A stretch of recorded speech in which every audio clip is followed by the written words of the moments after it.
በ2045 የሰው ልጅ መጨረሻም የሰውና የማሽን ጦርነትም ከጥቂት ዓመታት በላይ በምድር ላይ ካሉት ፍጥረታት ሁሉ ብልህ የሆነው ሰው ላይሆን ይችላል ብትባሉስም ራስን በራሱ ማሻሻል የሚችል ከኛ በቢሊዮን እጥፍ የሚፈጥን በራሱ ማሻሻል የሚችል ከኛ በቢሊዮን እጥፍ የሚፈጥንና ምናልባትም እኛን ለማጥፋት የሚወስን ማሽን በ2045 የሰው ልጅ ዘመን ያበቃ ይሆን?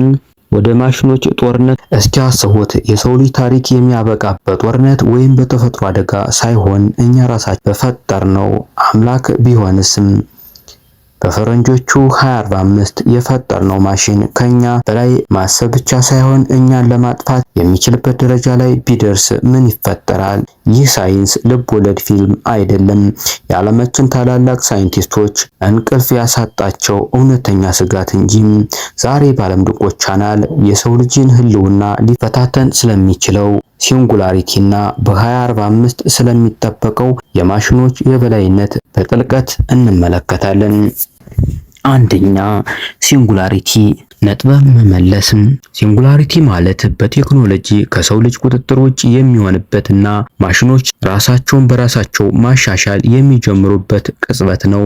የ2045 ትንበያ ታዋቂው የፊውቸሪስት ባለሙያ ሬይ ከርዝዌል በ2045 ማሽኖች ከሰው ልጅ በቢሊዮን እጥፍ የሚበልጥ የማሰብ አቅም ይኖረዋል ይላል።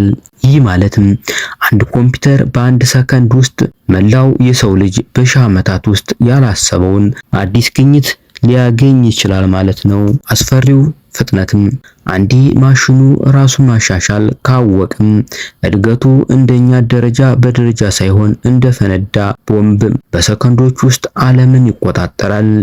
ሁለተኛ፣ የሰው ልጅ ትልቁ ፍርሃትም የዓላማ መጋጨትም።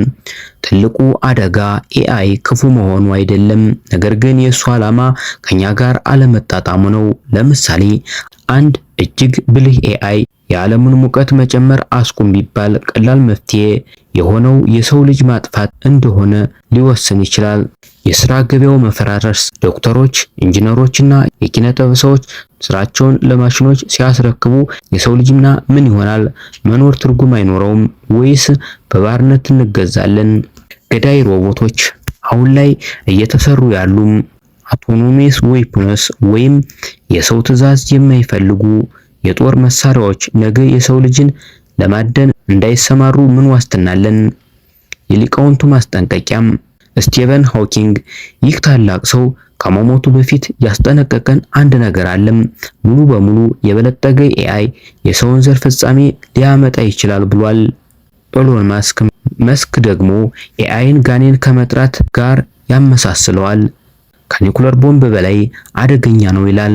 መፍትሄው አሁኑኑ ዓለም አቀፍ ህግጋት ካልወጡ የፈጠነው ቴክኖሎጂ የእስር ቤታችን ጠባቂ ሊሆን ይችላል።